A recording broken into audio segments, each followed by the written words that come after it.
우리가 붙잡을 언약의 말씀의 제목은 가장 무서운 오해라는 제목입니다. 주중에 하나님께서 전주해 주신 말씀들을 월요일서부터 토요일까지 쭉 성취하시는 그런 현장들을 누리고 또 감사했습니다. 토요일 날 같은 경우는 피크였던 것 같아요. 우리 배지미 집사님 가정 추모 예배를 없앨 수 있는 또 계기가 주어졌고, 또 가족들이 예수님을 영접하는 그런 좋은 시간들이었습니다.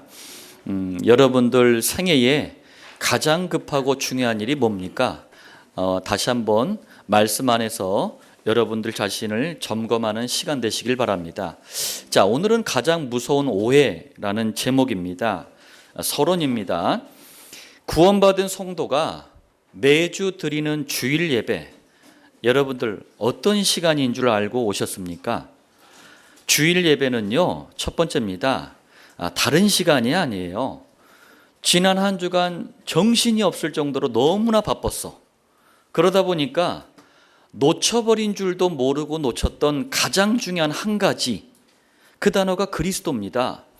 이 그리스도는 무엇과도 비교할 수 없을 만큼 완전한 절대적인 해답이란 말이에요. 이 절대적인 해답을 굳게 붙잡는 시간이 주일 예배입니다. 두 번째예요. 주일 예배는 다른 시간이 아닙니다. 지난 한 주 동안 우리가 많은 문제, 어려움, 위기 속에 있었어요. 그러다 보니까 거기에 몰입해가지고 잠깐 놓쳐버렸어. 뭘? 가장 중요한 한 가지. 그 단어가 그리스도입니다. 오직 하나뿐인 유일한 해답, 이 그리스도를 잠깐 놓쳤거든요. 주일 예배를 통해 다시 이걸 굳게 붙잡는 거예요. 세 번째입니다. 주일 예배는요, 다른 시간이 아닙니다. 지난 한 주 동안 이게 차질적으로 우리가 그래요. 자꾸 내 생각, 내 고집, 내 경험을 앞세워요. 그러다 보니까 또 놓쳐버려. 그 단어가 가장 소중한 그리스도란 단어예요. 그 부족함이 없는 그리스도라는 절대적인 완전한 해답을 굳게 붙잡는 시간이 주일 예배입니다. 네 번째입니다. 주일 예배는 다른 시간이 아닙니다. 우리 지난 한 주 동안 이런저런 염려, 근심, 걱정들이 있었어요. 그러다 보니까 또 놓쳐. 가장 소중한 한 가지를 또 놓쳤어요. 그 단어가 그리스도입니다. 그리스도는 과거에도, 현재에도, 미래에도 영원한 해답입니다. 이 그리스도를 다시 굳게 붙잡는 시간이 주일 예배입니다. 하나님께서 우리가 연약한 줄 아시고, 자주 놓치는 줄 아시고, 주일 예배를 놓칠만 하면 다시 붙잡을 수 있도록 주일 예배를 허락하신 거예요. 오늘 그리스도로 충만한 예배 되시기를 예수님 이름으로 축복합니다. 자, 본론 첫 번째입니다. 크든 작든 오해라는 거는요, 많은 문제들을 가져옵니다. 사회생활 할 때도 그래요. 가족 간에도 그렇습니다. 그런데 특히 신앙에 있어서 오해는요, 이거는 심각한 결과를 가져와요. 그런데 지금 교회 안에는 신앙에 있어서 대표적인 두 가지 오해가 있어요. 그 첫 번째가 뭐냐면, 구원에 대해서 오해하는 목사들, 교인들이 참 많더라고요. 구원이라는 이 길을 선포할 수 있고 설명할 수 있는 곳은 교회인데, 교회마저 구원을 오해하는 거예요. 이것보다 무서운 오해는 없습니다. 왜 그러냐면요, 여러분들, 구원이라는 게 뭐예요? 신앙생활의 첫 관문이에요. 관문이라는 말은 들어가는 문이란 얘기예요. 구원은 신앙생활을 들어가는 문입니다. 그렇기 때문에 오해하면 안 되는 거예요. 만약에 구원이라는 문을 잘못 들어가면 어떻게 되겠습니까? 저는 그렇게 얘기합니다. 영원한 헛수고가 돼버리는 거예요. 거리에 나가면은 비가 오나 눈이 오나 바람이 부나 그냥 무료로 성경 공부해 드립니다 하면서 파수대, 가판대에다 파수대 놓고 사람들을 유혹하는 여호와의 증인들을 만나요. 아름다움 전혀 아름답지도 않은데 아름다운 신천지라고 속이는 신천지도 만납니다.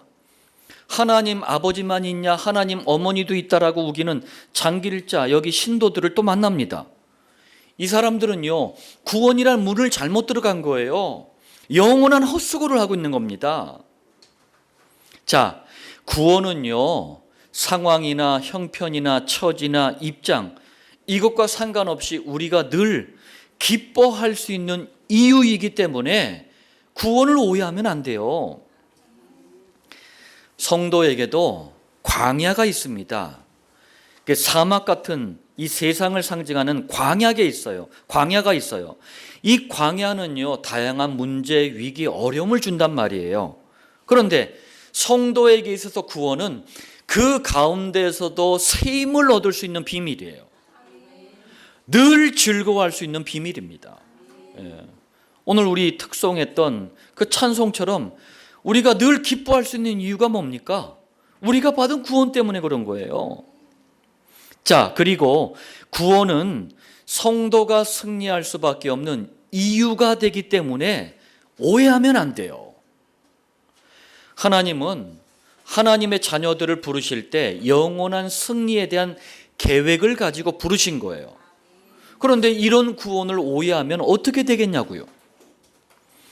자, 두 번째입니다. 성령 체험, 은사, 이런 이름으로 너무나 일반화되어 있고 보편화되어 버린 신비주의는요, 자신은 물론 가정, 후대까지 망가뜨리는 주범이에요. 이게 지금 교회 안에 신앙에 있어서 대표적인 두 번째 오해입니다. 자, 요즘 목사들, 교인들을 보면은 예수님은 그냥 액세서리야. 액세서리가 뭐죠? 여성들 우리 몸을 치장하는 장신구를 액세서리라고 하잖아요. 예수님이 액세서리 같다는 생각이 들어요. 아니, 왜 그런 생각을 합니까? 한번 들어보세요. 아니, 무슨 교회들이 전부 방언으로 시작해가지고 방언으로 끝나. 성령 체험회 때 가서 보면은 방언 받았대. 은사 받았대. 가서 보면은 방언 받았대. 막 자기는 지금 열심히 기도한대. 막 2-3시간 이상 기도한대. 보면은 방언으로 해. 예수님이 주인이 아닌 거예요. 그리고 목사들이나 교인들이 하는 방언을 들어보면은요, 전 세계 237개 나라 어디에도 없는 말을 자꾸 짓거려. 그것도 아주 원시적인 단어 몇 개를 갖다가 여러 시간 동안 무한 반복을 해. 힘도 안 드나 봐. 일본의 작은 마을에서 섬기는 신이 있어요. 그게 종교로 발전한 게 남묘호렌 개교예요. 이 종교단체에서는 남묘호렌 개교 6글자를 계속 반복을 해요. 남묘호렌 개교, 남묘호렌 개교 반복을 합니다. 이걸 주문이라 그래, 주문. 음식점에서 주문하는 거 말고 귀신을 향해서 외우는 말을 주문이라 그래요. 그런데 소위 방언하는 거 한번 들어보세요. 작게는 1개 단어, 내지는 10개 단어, 많게는 20개에서 30개 단어. 이거를요, 주문 외두시 계속 반복을 해. 몇 시간 동안. 니칼레칼 시칼 보칼 계속 반복해. 사이다 콜라 계속 반복해. 랄랄라 세세세 계속 반복해. 아니, 이게 무슨 기도냐고요. 하나님과의 뭐 영적인 대화? 거짓말하지 말라 그래. 하나님의 애기예요? 1-2개 단어밖에 몰라? 하나님도 만약에 듣는다면 얼마나 귀가 아프겠어. 똑같은 말을 갖다 몇 시간 동안 반복을 하는데. 신비주의 상징처럼 돼버린 방언을 성경은 그럼 어떻게 말씀하는지 한번 보자고요. 사도행전 2장 9절로 11절에 마가의 다락방에서 시작된 초대교회에 15개 나라 사람들이 몰려왔어요. 그러면 여러분들 복음 전할 기회 아닙니까? 그런데 문제가 있어. 초대교회 성도들 대부분이 2장 7절 갈릴리 사람들이에요. 무슨 말이냐? 어부 출신들이에요. 낯 높고 기억자도 몰라. 단순, 무식, 과격의 대명사예요. 대책 없는 인생들이에요. 그러니 어떻게 15개 나라 말을 하냐고요? 어떻게 이 사람들에게 복음을 전할 수 있냐고요? 그래서 전도의 지휘관이신 성령께서 2장 4절 성령이 말하게 하심을 따라 누가요? 부흥회 가서가 아니고 기도원 가서가 아니고 어떤 뭐 대책 없는 신비주의자가 한 게 아니고 전도 때문에 성령께서 이런 일을 벌이신 거예요. 어떤 일이죠? 다른 언어들로 말하기를 시작하니라. 지금처럼 원시적이고 알아들을 수 없는 말을 하는 게 아니고 아주 정확한 언어로 처음부터 말하기 시작한 거예요. 방언한다고 하는 사람들 들어보세요. 처음에 막 그냥 눈물 콧물 다 빼고 막 온몸이 막 떨리고 막 후끈후끈 대면서 막 하면서 갑자기 입이 툭 터지면 이래. 뭔 말이야 이게? 랄랄랄랄랄랄 이래. 이게 뭐냐고 도대체. 초대교회는 그렇게 한 게 아니에요. 처음부터 정확한 그 나라 말을 했다니까요. 성경과 처음부터 완전히 다른 거야 이건. 이렇게 학교 한 번 다녀본 적이 없는 갈릴리 어부들이 막 유창하게 외국말을 하니까 2장 6절 큰 무리가 모여 각각 자기의 방언으로 각각 자기 나라 말로 그 말이에요. 제자들이 말하는 것을 듣고 소동하여 몰려든 15개 나라 사람들이 난리가 난 거예요. 2장 7절 다 놀라 신기하게 여겨. 기절할 만큼 놀라운 일 아닙니까? 아니 누가 봐도 검게 걸린 이 촌놈들이 외국말을 하니까 신기하잖아요. 단 한 번도 배운 적이 없는데 보라 이 말하는 사람들이 다 갈릴리 사람들이 아니냐? 우리도 그 자리에 있었다면 아마 이렇게 반응했을 거예요. 우와, 저 무식쟁이들이 나보다 더 잘하네? 그러면서 성경에 나타난 방언이 어떤 것인지 확실하게 말합니다. 2장 8절 우리 각 사람이 15개 나라 사람들이잖아요. 난 곳, 태어난 곳, 방언으로 각각 자기 나라 말로 듣게 되는 것이 어찌 됨이냐. 그리고 지금 소위 방언이라고 하는 것처럼 상대방이 알아들을 수 없는 말을 한 게 아니에요. 2장 11절 우리가 다 우리의 각 언어로 15개 나라 15개 언어로 하나님의 큰일이 뭐예요? 예수님께서 창세기 3장에서 시작된 원죄사단 지옥을 해결하는 그리스도의 일을 하셨다. 복음을 말하는 거예요. 그거를 뭐라고요? 말함을 듣는도다. 무슨 말이 들었다는 얘기는 자기 나라 말로 복음을 말하니까 알아들었다는 얘기예요. 지금처럼 못 알아듣는 게 아니야. 자, 정리하겠습니다. 이게 성경이 말씀하는 방언이에요. 더 이상 가짜 방언에 속지 마시길 바랍니다. 마귀와 그 졸개 귀신이 주는 방언에 속지 말길 바랍니다. 엄청난 체험을 주면서 또 그럴듯하게 체험했기 때문에 심지어는 목사들이 하라고 권장하기 때문에 했더라도 또 주변의 교인들이 너무 많이 하더라도 이제 멈추시길 바랍니다. 성경이 말씀하는 방언이 절대 아니에요. 신앙에 있어서 오해는 너무나 무서운 겁니다. 자, 본론 두 번째입니다. 이 두 가지 중에서 더 위험한 게 뭐냐? 구원을 오해하는 거예요. 이건 무서운 일입니다. 왜 구원을 오해하는 게 무섭죠? 천국과 지옥, 영원한 세계를 결정하는 게 구원입니다. 내가 영원히 망하느냐 영원히 승리하느냐 그 길을 결정하는 게 구원인데 구원을 오해한다. 얼마나 무서운 일이에요. 그럼 구원에 대한 오해들을 보겠습니다. 첫 번째예요. 예수 믿고 뭐 구원받을 수도 있어. 그런데 우리가 잘 못하면은 구원은 언제든지 잃어버리는 거야. 이렇게 주장을 합니다. 어디서? 처음에 미국을 중심으로 이런 신학 이론들이 나오더니 지금은요 수입이 돼가지고 한국에도요 상당한 신학자들, 목사들, 교인들이 이 이론이 맞다라고 생각을 해요. 예? 특히 복음에 무지하다 보니까, 복음을 알지 못하다 보니까 복음을 오해하는 사람들은 이게 더 맞다라고 생각을 해요.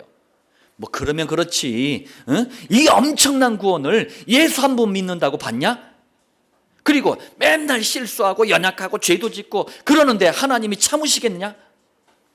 우리가 잘해야지. 아니면 구원은 잃어버려. 여러분들, 아닙니다. 이것은 성경이 말씀하는 구원과는 완전히 다른 이단 사상이에요. 이단 이론이에요. 하나님은 우리가 연약한 줄 아시고 무능한 줄 아시고 심지어는 죄도 자꾸 짓는 줄 아시고 아시면서 부르신 거예요. 그러니까 구원은 하나님이 주시는 일방적인 은혜라고 하는 거예요. 그리고 우리에게 구원을 얻을 수 있는 어떤 방법도 어떤 능력도 없기 때문에 그리스도를 일방적으로 믿게 하시고 부르신 거예요. 그래서 구원은 하나님께서 일방적으로 주시는 선물이에요. 그게 에베소서 2장 8절 아닙니까? 너희는 그 은혜에 의하여 믿음으로 말미암아 구원을 받았으니 이것은 너희에게서 난 것이 아니요 하나님의 선물이라. 그리고 구원은요 왔다 갔다 줬다 뺏었다 이러는 게 아닙니다. 오직 예수님을 그리스도로 믿고 영접할 때 받는 영원한 축복이에요. 믿으시길 바랍니다. 두 번째, 아니 진짜 교인들 중에 이런 교인들 참 많아요. 예수 믿냐 그러면은 뭐 믿냐 안 믿냐 얘기하면 되는 것 같다. 우리 집안이 3대째 예수 믿는데 우리 친척이 목사님이래. 우리 부모가 열심히 교회 다니는데 그렇기 때문에 콩고물이라도 떨어지겠죠 이래. 아닙니다. 콩고물도 없고 국물도 없어요. 여러분들, 구원은 하나님과 나 사이의 1대1 관계예요.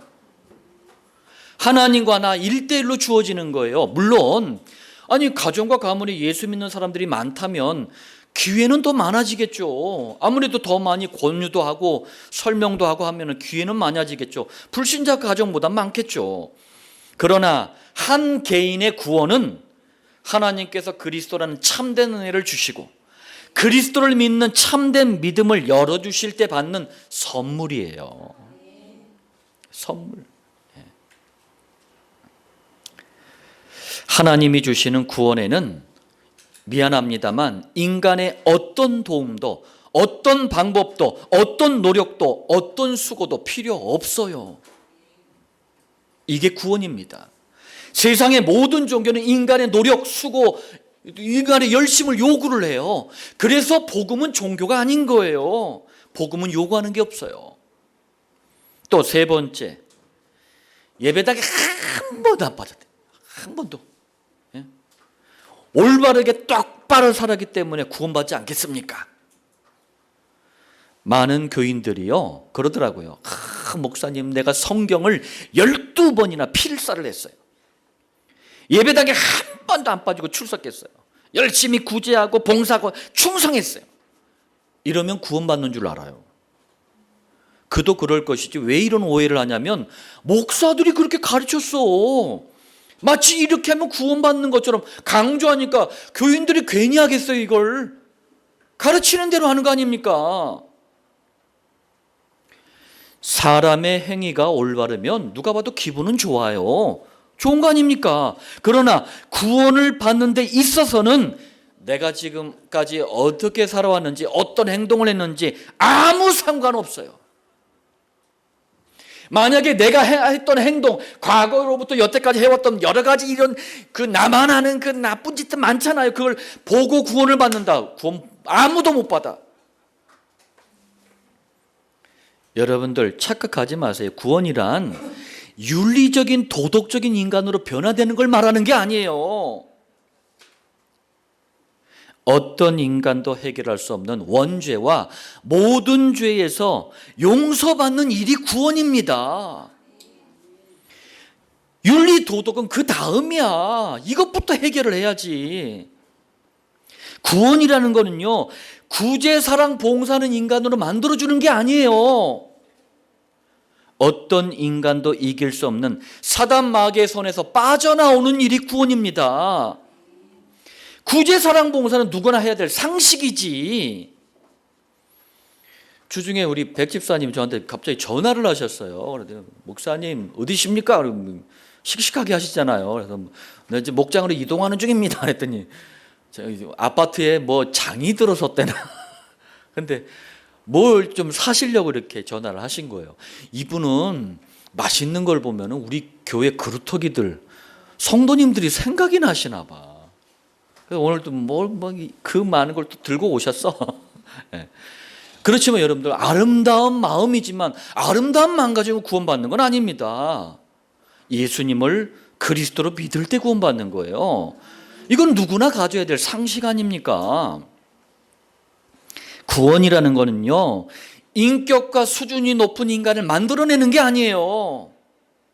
어떤 인간도 피할 수 없는 지옥 운명에서 벗어나게 해주는 게 구원입니다.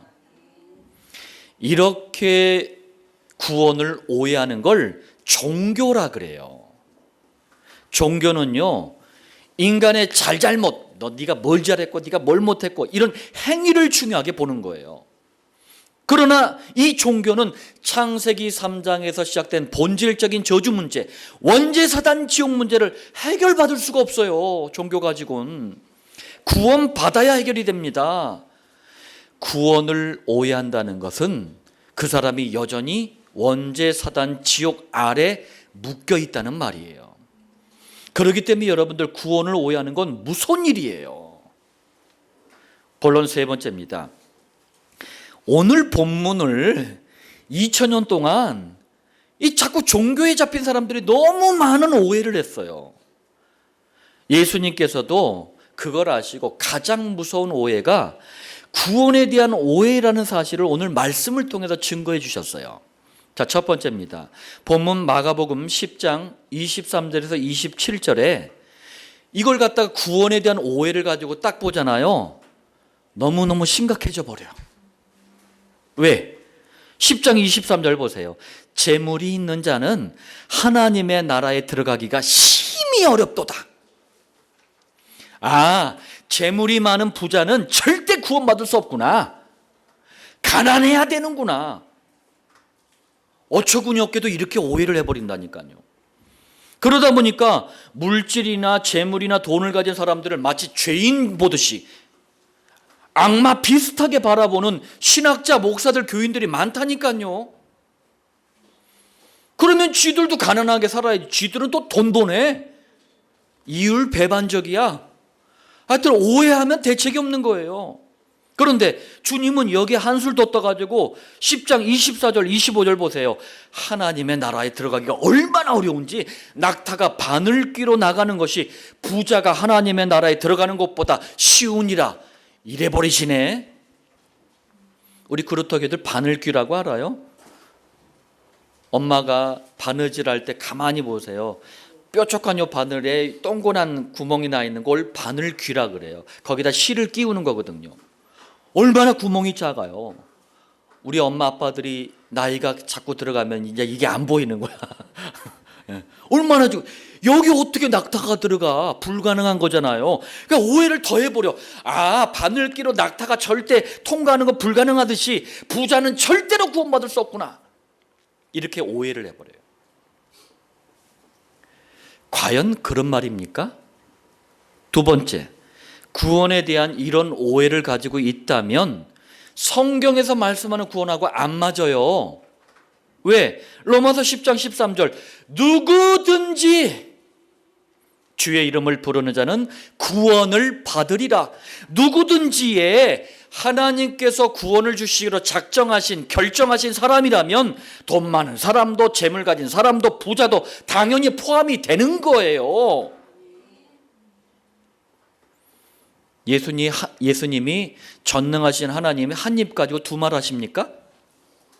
요한복음 1장 12절 영접하는 자 곧 그 이름을 믿는 자들에게는 하나님의 자녀가 되는 권세를 주셨으니 여러분들 여기에 어디에 부자는, 돈 많은 사람은, 재물 가진 사람은 예수님을 그리스도로 영접할 수 없다. 어떻게 그런 말이, 어디에 그런 말이 있습니까? 하나님께서 정하신 사람은 누구나 예수님을 그리스도로 믿고 영접한 하나님의 자녀가 될 수 있어요. 세 번째, 그렇다면 도대체 예수님은 왜 이런 말씀을 하셨을까? 재물이 많은 부자는 왜 하나님의 나라에 들어갈 수 없다, 구원받을 수 없다라고 왜 이렇게 말씀을 하셨을까? 이게 도대체 무슨 뜻이냐고요. 이 말씀은 단순한 돈, 재물, 부자 얘기가 아니에요. 인간의 방법, 인간의 기준, 인간의 착각 가지고는 구원받을 수 없다는 것을 강조하시는 거예요. 사람들이 가지고 있는 구원에 대한 무서운 오해를 말씀하시는 거예요. 다시 말하면 사람들은요, 모든 저주와 재앙이 어디서 들어오는지를 몰라요. 그게 원죄입니다. 그렇기 때문에 선행, 구제, 사랑, 봉사 이런 인생을 살면 구원받는 줄 알아. 이거는 구원에 대한 무서운 오해예요. 인간이 만들어낸 구원의 방법일 뿐입니다. 또 사람들은요, 실패와 고통이 어디서 오는 줄 몰라. 사단의 손에서 빠져나오는 게 구원이라는 걸 모른단 말이에요. 그러다 보니까 돈, 명예, 성공이 행복하게 만드는 줄 알아. 구원받게 해주는 줄 알아. 구원에 대한 오해입니다. 이건 인간의 기준일 뿐이에요. 사람들은요, 인생의 허무와 방황이 어디서 들어오는지를 몰라요. 지옥 운명 때문에 온다는 사실을 꿈에도 몰라요. 그러니까 윤리, 도덕, 인격 수준 이렇게 되면 구원받는 줄 알아. 구원에 대한 무서운 오해입니다. 이건 구원에 대한 인간의 착각일 뿐이에요. 네 번째입니다. 예수님께서 그래서 구원에 대한 이 무서운 오해를 올바르게 바로잡아 주셨어요. 마가복음 10장 27절입니다. 사람으로는 할 수 없으되, 무슨 말이에요? 부자가 그 돈 가지고 구원받을 수 없지 않느냐. 인간이 만들어낸 구원의 방법, 기준, 착각 가지고는 구원받을 수 없다, 그 말이에요. 그럼 어떻게 해요? 하나님으로서는 다 하실 수 있느니라. 창세기 3장에서 시작돼서 이 땅에 태어나는 모든 사람들에게 대물림되어 있는, 아담의 후손들에게 대물림되어 있는 원죄, 사단, 지옥 문제는 어떤 인간도 해결할 수 없다. 하나님만이 해결할 수 있다. 그래서 하나님이 직접 그리스도의 일을 하시기 위해서 사람의 아들로 오신 것이다. 이 말은 무슨 말씀이에요? 내가 하나님이고 내가 할 수 있다는 말씀이에요. 자, 결론 맺겠습니다. 하나님께서는 가장 중요한 축복인데 이 구원을 가장 지금 오해하고 있단 말이에요. 그래서 이 구원을 바르게 전달하고 회복시켜주기 위해서 21세기 안디옥교회를 세우셨어요. 또 7천 목장이라는 언약을 주셨습니다. 우리는 가장 중요한 축복인 이 구원을 오해하고 있는 현장을 살려야 되겠어요. 그러기 위해서 세 가지를 지속하는 겁니다. 첫 번째입니다. 강단 말씀을 통해서 아무것도 섞이지 않는 순수한 복음만 들으세요. 막 그냥 왔다 갔다 헷갈리는 게 아니고 정확한 복음을 들으세요. 애매모호하지 않는 확실한 복음을 들어야 됩니다. 아까 서론에 또 본론에 얘기했던 신비주의 신앙 가진 사람들은요, 아침에는 이게 응답이래, 점심에는 이게 인도래, 저녁에는 이게 하나님의 말씀이래. 계속 바뀌어. 종교생활하는 교인들은요, 오늘은 이 말하고 여기선 저 말하고 매번마다 바뀌어. 왜 그래요? 복음이 아니기 때문에 그래요. 복음은 일관됩니다. 두 번째입니다. 모든 성도는 강단 말씀 중심으로 삶의 현장으로 돌아가서 하루 3번 시간을 정해서요, 강단 말씀을 하나님께서 나에게 주시는 말씀으로 소화를 시키는 이 시간을 반드시 가져야 돼요. 그게 정식기도입니다. 제가 어느 자매님하고 약속을 했어요. 강단 말씀 한번 딱 기록을 해봐라. 내가 영화 보여줄게. 약속을 했어요. 예. 언약으로 딱 체결을 했어. 예. 왜 그랬느냐? 그만큼 중요해요. 강단 말씀이 내 것으로 되는 게 얼마나 중요한지 몰라요. 우리 목장 현장에서 우리 성도님들 확인하시잖아요. 하나님의 말씀을 따라서 어떻게 매 주간을 인도하시는지.